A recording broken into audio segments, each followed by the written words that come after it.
La arquitectura, ciencia adornada de muchas disciplinas y conocimientos. Esto lo abarcará mi compañera en el siguiente punto. Sin embargo, a manera de resumen, se nos dice que la ciencia y la arquitectura deben estar basadas en múltiples conocimientos de la mayor parte de temas existentes, además de aprender a hacer uso de la actividad práctica y teórica de la arquitectura, donde tenemos que la práctica es aquello que ejecutamos con las manos, es decir, las maquetas, los diseños volumétricos, las pequeñas fuentes de inspiración que van desde una imagen a un objeto cualquiera, que a la vista de un arquitecto ilustrado, este se puede volver una obra maestra.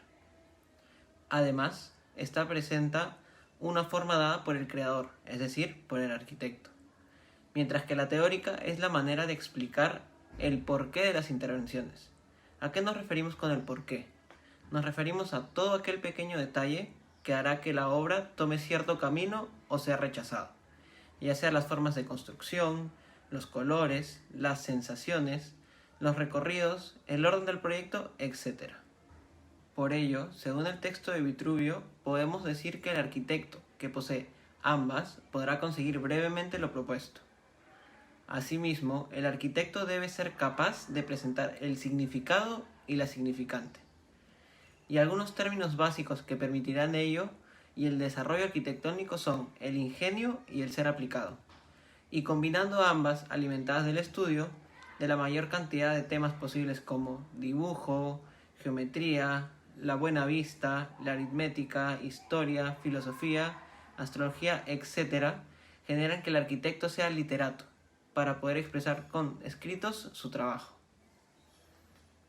Otras de las ramas que se supone debe tener conocimiento un arquitecto serían medicina, para saber si el lugar se encuentra en condiciones salubres para que pueda ser habitado, eh, astrología, para saber sobre puntos cardinales, temperaturas y estaciones, derecho, para no pasar a tener problemas legales durante o después de la construcción, entre otros conocimientos más que se podrían ir agregando a la lista. Todos estos conocimientos serán adquiridos a lo largo de la vida desde la niñez.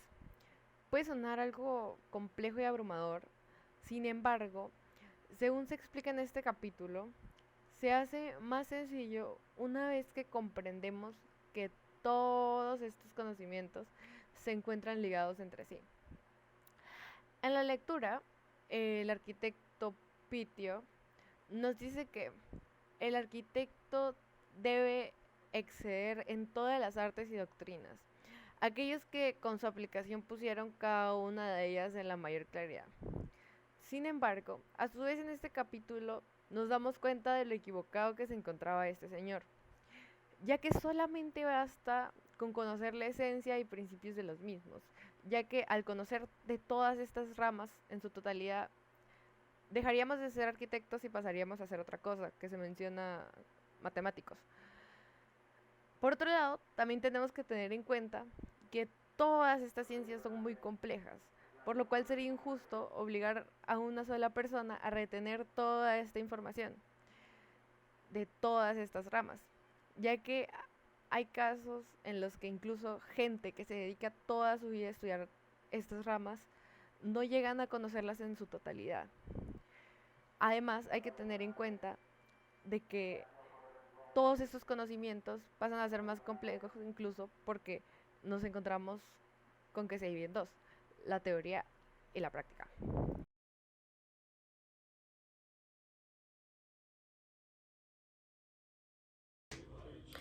Capítulo 2.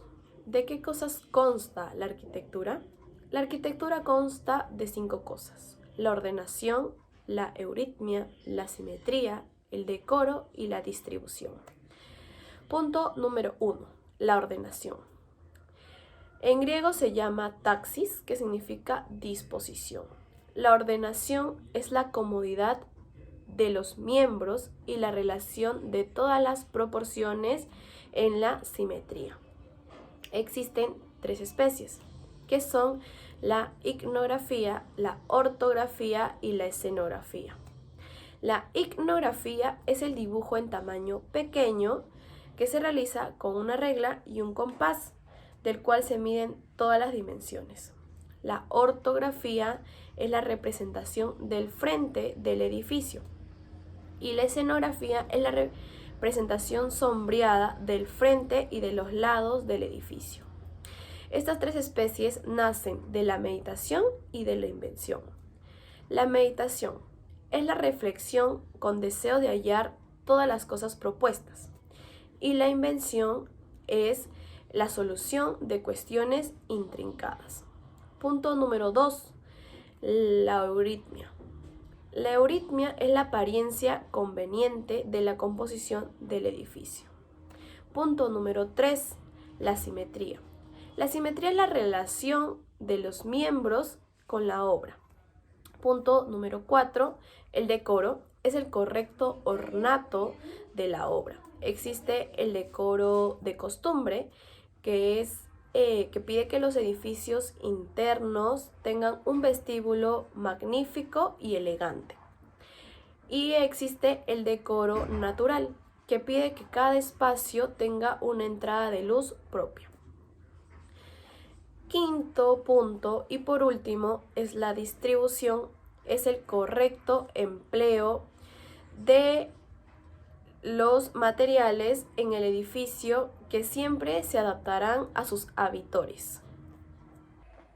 ¿Qué podemos dar como primera conclusión?